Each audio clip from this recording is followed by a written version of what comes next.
Là, tu viens de faire 8 000 €. OK, hello Corentin, frérot. Alors dis-moi, comment s'est passé un petit peu, ta semaine? Dis-moi tout. Je suis en profit de 200 balles. C'est bien, félicitations à toi. En profirme, tu une profirme ou pas toi déjà? Je l'ai perdu aujourd'hui. Ah, t'as perdu ta profirme. Pourquoi t'as perdu ta profirme? Heu, hem, C'est intéressant C'était ça. un trop gros lot Est-ce que et est-ce que enfin, c'est le problème du lot ou du, ouais, c'est t'as eu un mauvais money management et pourquoi t'as pas réglé ouais, c'est ça, pourquoi t'as pas respecté ton money management? je sais pas. Tu savais que tu prenais un plus gros risque en prenant le trade ou tu t'es trompé? Non, je le savais. Tu le savais, OK. Mais pourquoi t'as pris un gros risque? Bah, pour rattraper ma perte, mais ça, c'est de ma faute. Je le reconnais. Et tu vas encore en cramer d'autres pendant ce temps que tu as cette erreur. Ce qu'on va faire, d'abord déjà, on va déjà voir pourquoi toi tu fais du revenge trading aujourd'hui et après on va parler un peu plus de technique, de choses, comme ça. C'est bon pour toi? Ça marche. Aujourd'hui, tu as cramé un compte. C'était un compte à combien? Bah, 10 K. OK.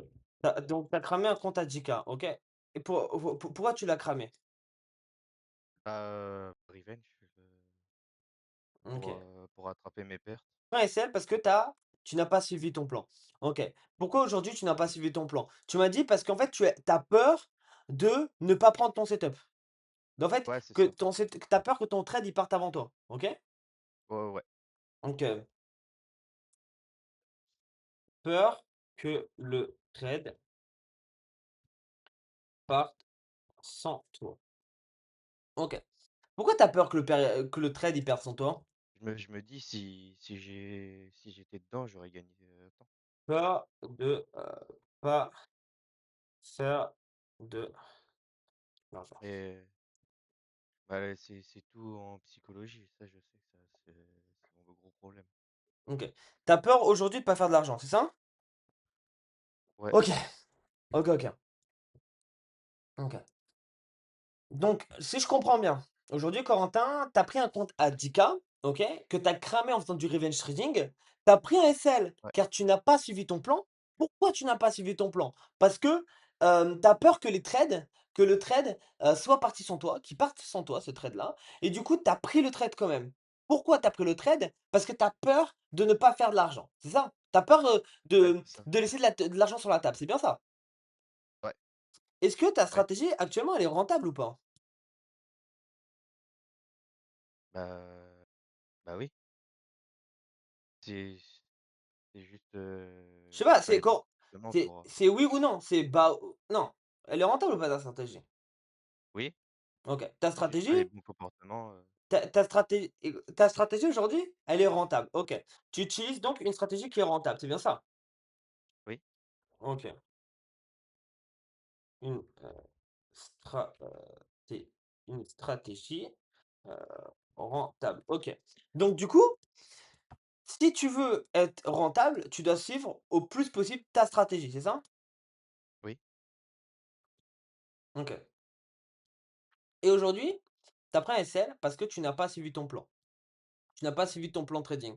Donc du coup, ta stratégie en fait, est-ce que tu connais le win rate de ta stratégie?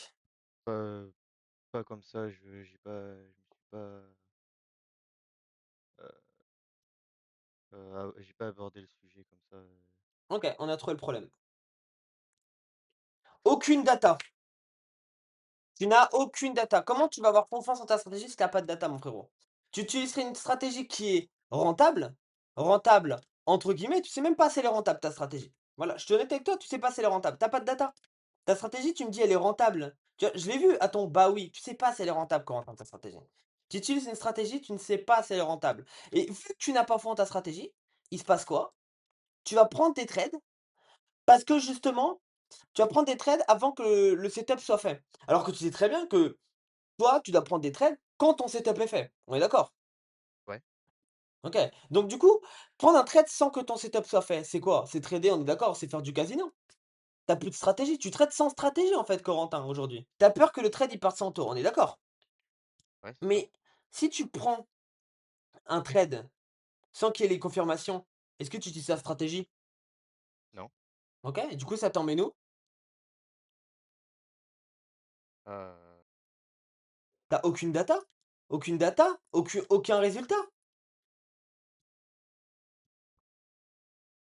Bah ouais! Tu une stratégie aujourd'hui que tu n'utilises pas, Corentin. Tu ne peux pas être rentable sur les marchés. Tu vois ce que je veux dire? Si demain tu fais tous les jours du casino, en trading, est-ce que tu sais pourquoi on est rentable ou pas? Pourquoi les traders sont rentables, tu le sais ou pas? Parce qu'ils ont une bonne stratégie et ils la prennent, la stratégie, ils le font à la règle. C'est quoi une bonne stratégie? Une bonne stratégie, c'est une stratégie qui répond à des probabilités, OK? Je vais te la faire simple avec des RR et cetera. La probabilité, elle te dit quoi? Si tu perds 10 € sur un compte, la stratégie, elle te permet d'en gagner 15. C'est une probabilité, OK? Et ouais, Voilà. Et ça il y a seulement si tu as de la data, Corentin, qui va te permettre de faire ça. Si tu as pas de data, comment tu peux faire ça? Tu as une t Regarde, tu as une stratégie que quand tu perds 10 €, tu en gagnes 15, OK? Si demain, tu connais cette data, elle est vérifiée, elle est sûre à 200, OK? Là, tu viens de perdre 100 €. 1000 allez, tu sais quoi? Tu viens de perdre 100 €. Tu respecté ton money management et cetera, OK? Tu as ouais. perdu 100 € et tu connais que cette data, elle est vraie. Dis-moi, tu fais quoi? Est-ce que tu prends un trade pour faire du revenge trading ou tu continues à suivre ton plan? Bah, je suis mon plan. OK. Donc du coup, si tu perds 100 €, d'accord? Ouais. Pourquoi tu dois continuer à suivre ton plan? Après je pourrais gagner, 150 €. OK, mais pourquoi tu dois continuer à suivre ton plan? Parce que tu sais que ton plan, il est rentable. Pourquoi, si tu tapes 10 essais d'affilée, donc imaginons, tu perds 100 donc 100 €, pourquoi tu dois continuer à établir la stratégie? Pourquoi? Parce que tu sais que cette donnée-là, elle est vérifiable. Tu sais que tu as de la data, OK? Et vu que tu as de la data sur énormément de trades, tu sais que ta stratégie, elle est rentable. Et vu que tu as confiance en ta stratégie parce que tu as ces chiffres, tu as de la data, tu vas continuer à prendre tes trades et tes 100 € que tu auras perdus, ils vont se transformer en plus 150 € plus tard sur ton compte. Parce que tu as de la data et que tu as confiance en ta stratégie. Donc pourquoi tu aurais continué à suivre ton plan? Parce que tu as de la data. Si tu vas dans une pièce avec OK. 100 personnes, tu vas dans une pièce avec 100 personnes, tout le monde te dit 1 plus 1 est égal 4, 2, 12, 40. Tu ressors de la pièce, tu sais que 1 plus 1 est égal 2. Donc tu vas faire quoi?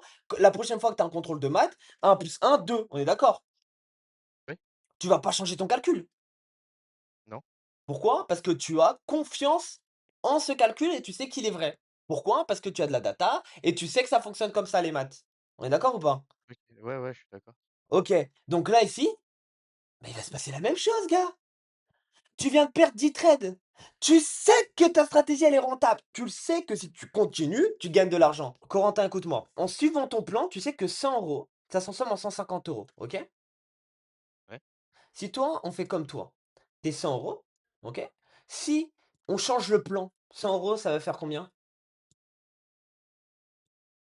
Bah, Mais on ça sait pas! dépend.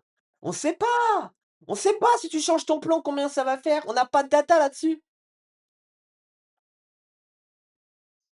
Tu comprends ou pas ce que je te dis? On n'a Ouais, pas je de comprends, ouais. data dessus. Tu prends un t Tu changes ton plan, ce qui fait qu'on a plus de data dessus et du coup on sait pas combien tu vas gagner. Aujourd'hui, tu as une chance qui est folle Corentin, c'est que tu as accès à des scanners. OK? Est-ce que tu utilises les scanners ou pas? Pas tout le temps. OK, d'accord, pas tout le temps. OK. Parce que du coup, tu n'es pas du tout le temps sur les graphiques, Ouais, c'est ça que tu me dis? OK, ouais, c'est ça. OK. Mais quand il y a des trades sur le scanner, tu les prends. OK. Est-ce que Oui. là, sur le trade de scanner, est-ce que ça te viendrait à l'esprit de changer ton SL, changer ton TP ou des choses comme ça? Non, je le suis à la lettre. Et pourquoi? Et pourquoi tu suis pas à la lettre quand c'est ta propre stratégie? Ouais, parce que j'ai de la data. Ah ouais, tu sais que la stratégie, elle fonctionne. Tu sais très bien que si tu prends ton point d'entrée ici, TP là, tu prends 100 trades, tu rentable. Par contre, si tu prends ton point d'entrée un petit peu au-dessus, un petit peu en dessous, tu veux dire: «Non mais le TP1, moi je le vois pas là, je le vois plus là». T'es plus rentable. Ou ça se trouve, tu es encore plus rentable, mais on ne sait pas. Pourquoi? Parce qu'on n'a pas de data. Corentin, est-ce que tu t'es créé un plan selon ta psychologie ou pas? Non. OK, qu'est-ce que tu attends? Regarde, on le fait en direct? Ouais, vas-y. Allez, on va le faire ensemble, bouge pas. Ouais, j'ai vu. j'ai vu sur Discord, mais j'ai pas pris le temps, de le faire. Ouais, bah, t'inquiète, c'est pas de problème. Regarde, imaginons on va sur Mammouth, OK? Je sais pas si j'ai encore mon abonnement Mammouth, normalement oui. Hop Oui, là. j'ai ma montre. Tu l'as Mammouth? Ouais, je l'ai. OK, beh, tu vas le faire alors comme ça, OK?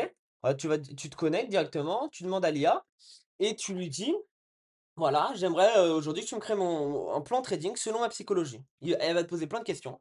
Ça va te créer ton plan trading, tu l'écris à la main et tu le respectes. Ouais, C'est quoi les confirmations qui fait que tu dois rentrer en trade avec ta stratégie? Dis-moi. Tu vas me marquer ça sur un cahier, OK? Et voilà ce que tu vas faire. ouais. Ça a touché l'OB? Croix. Ça a clôturé au-dessus de l'OB? Non. OK. On est dans la tendance? Oui. Tu prends un trade ou pas? Non, parce que la clôture, elle est pas en dessous au-dessus de l'OB. OK, nickel. Mmh, OK, alors, ça a touché l'OB? Oui. Clôture en dessous de l'OB? Oui. Ah, par contre, on n'est pas dans la tendance. Tu prends ou pas? Non, OK. du coup, je passe. Attends, ça touche l'OB, clôture au-dessus de l'OB et ah, on est dans la tendance. Tu prends ou pas? Oui, OK. vu que j'ai les 3. Et là, tu as tes confirmations, OK? Et tu vas faire ça sur un carnet, OK? Et à chaque fois, tu écris TP1, TP2 et tu écris après les résultats que tu as fait. Comme ça, tu as de la data, OK? Ça, tu peux même le faire OK. sur un tableau Excel si tu veux, OK? Tu te fais un Un journal de tableau Excel? tableau Excel, oui, peu importe, tu te fais un journal de trading. Ouais, ben, Tu peux te faire un tableau Excel, moi j'adore pour les chiffres, c'est superbe. Comme ça te permet vite de faire des pourcentages et tout. Et tu calcules, tu fais voilà, tu fais ça sur un tableau Excel et là, après tu écris TP1, TP2, OK, toutes mes confirmations étaient faites et quand toutes mes confirmations étaient faites, j'ai fait quoi? J'ai fait TP1, TP2, TP3, OK et tu notes. ouais, ça peut m'aider pour la psycho. Ah ouais et regarde que Corentin, le problème que tu vas faire toi, c'est quoi? C'est que tu vas te dire: «Oui, mais là, on n'est pas vraiment dans la tendance et tout, on est dans la tendance mais sans la» non! Factuellement, on est dans la tendance, oui ou non? Tu dois pas te en fait, tu dois pas trouver des arguments pour prendre un trade. Tu dois plutôt prendre des arguments pour ne pas prendre un trade. Ça, c'est un schéma que tu as essayé de faire avec ma stratégie, on est d'accord? Ouais, c'est ça. OK. Il y a 3 choses que j'aime bien, enfin plusieurs choses. Tu as déjà c'est superbe Corentin, tu as quelque chose qui est top. Tu as mis 3 TP, TP1 R2 3, TP1 R2 1, TP2 R2 2, TP3 R2 3. On est d'accord ou pas Corentin? Ouais, ouais, ouais. Superbe. Tu as réussi à trouver ton EVG, ton écart de juste valeur. On est d'accord ou pas, Corentin? Ouais, Superbe. Tu attends que le marché la récupère pour après casser et après tu es rentré en trade. On est d'accord? ouais, ouais, Plusieurs ouais. choses, que- plusieurs choses que je n'aime pas sur ton graphique, Corentin. Ici, tu n'as pas du tout respecté les moyennes mobiles. Tu as 3 moyennes mobiles. Si tu veux prendre un achat, la moyenne mobile de 200 doit être en dessous du marché. La moyenne de 50 doit être entre le marché et la 200 et la moyenne de 20 doit être rattrapée et cassée. Aucune des moyennes mobiles ont été respectées. La moyenne mobile de 200, elle est où? Elle est en dessous du marché, c'est bien. Heu, La moyenne mobile de 50, elle est où? En dessous de la moyenne mobile de 200. OK, on est d'accord, c'est la ouais, orange, ils sont là. regroupés, ils sont tous regroupés. Bah, elles sont même pas c'est pas grave qu'elles soient regroupées, Corentin, mais là, regarde, elles sont même pas dans le bon ordre. Donc là, ici, tu rentres même pas en trade. Bah, du coup, j'ai laissé couler et j'ai fait 1, 2, 3. C'est pas parce que tu TP que la stratégie est bonne. Oui, On est d'accord. Mais c'est bien en tout cas si tu as DP. OK. ouais, Le marché est parti chercher une FVG. OK. Tu vois que en récupérant l'FVG, on est parti casser la EMA 20. On est d'accord ou pas? ouais, OK. On a cassé la EMA 20. oui, Nickel. Et regarde maintenant. Toi, sur ce que tu m'as montré tout à l'heure, on a attendez, il est où ton graphique? Il est là, OK. Sur ce que tu m'as montré tout à l'heure, regarde, on a récupéré la EMA 20. Tu vois la différence ou pas? On l'a juste récupérée avec une mèche. Tu la vois la mèche? ouais, ouais, je vois. On n'a pas eu de bougies qui étaient en dessous et après qui ont cassé. Une cassure, il faut que forcément qu'il y ait une bougie qui est en dessous. Ah, c'est la bougie, c'est pas la mèche, OK. Tu captes? OK. Donc Ouais, là, du coup, regarde, on a une bougie qui a clôturé en dessous. OK? Après, le marché, il a fait quoi? Bam! Il a cassé la EMA 20. Il a repris la EMA 20 et il a cassé la 20. Au moment où il casse la 20, parce que du coup, la EVG est récupérée. OK. Elle se trouve où la EMA 50? Entre regarde, le marché est là, au moment où on casse. Elle se Ouais, trouve entre la 200 et le marché, on est d'accord? ouais, Donc on a toutes les confirmations, non? oui, OK, nickel. Et celle juste ici, OK? Je suis rentré en trade et ici, c'est simple, hein. TP1 RR de 1, TP2 RR de 2 et là, tu as le choix, soit TP3 R de 3 ou bien tu vas simplement chercher un autre point et moi, j'adore faire ça. Là, je serais parti chercher un autre point et j'aurais pu encaisser toute cette vente. Dans les 6 prochains mois, c'est quoi ton objectif en trading? à 5 000. OK, tu veux pouvoir générer 5 000, c'est ça? Ouais, OK. Donc objectif, 5 000 €. OK. Ton objectif, c'est 5 000 €. Tu les atteins comment, dis-moi? je sais Selon pas, toi, comment on peut les atteindre? Et après, je te propose mon plan. je sais pas. OK. Tu sais pas comment atteindre 5 000 €. Je te propose un plan et après, tu me dis ce que tu en penses. Vous comprendrez, pour des questions d'anonymat professionnel, je ne peux pas vous montrer exactement le plan qu'on va mettre ensemble avec Corentin, mais par contre, écoutez sa réaction et écoutez où va l'emmener ce plan en à peine 6 mois. Là, tu viens de faire 8 000 €. Et là, en combien de temps? Regarde, ça, 3 mois, 4 mois, un plat. En 4-5 mois, tu le fais. Allez, on va être gentil. Tu as eu du retard, en 6 mois, tu l'as fait. Tu as fait 8K. Ouais, ça fait plus que j'avais prévu. Pour toutes les personnes qui veulent vraiment réussir en trading et attendre les mêmes résultats que Corentin dans les 6 prochains mois, je voulais simplement écrire en commentaire votre WhatsApp, votre numéro de téléphone, votre Instagram, peu importe, et une personne de l'équipe viendra vous recontacter.